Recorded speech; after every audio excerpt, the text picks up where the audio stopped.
ఒకప్పుడు స్వీడన్ నినాదం ఏంటంటే మీరు బయటికి వెళ్ళేటప్పుడు ఇంటి తాళం కూడా వేసుకోనక్కర్లేదు, అంత భద్రతగా ఉంటుంది అన్నటువంటిది. అలాగే ఉండేది కూడా ఆ రోజుల్లో.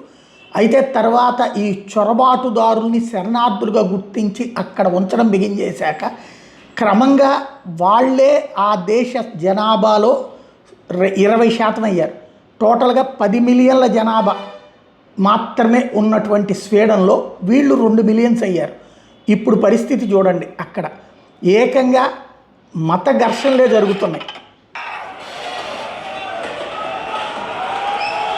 ఇమ్మిగ్రెంట్స్ వ్యవహార శైలి ఆ దేశ ప్రభుత్వానికే నరకం చూపెట్టేస్తున్నారన్నమాట.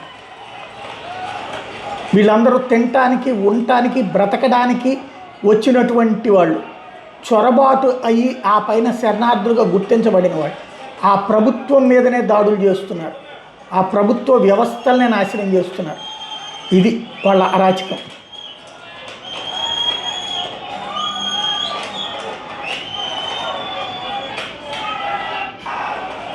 వీళ్ళని ఏమనాలి, ఏం చేయాలి?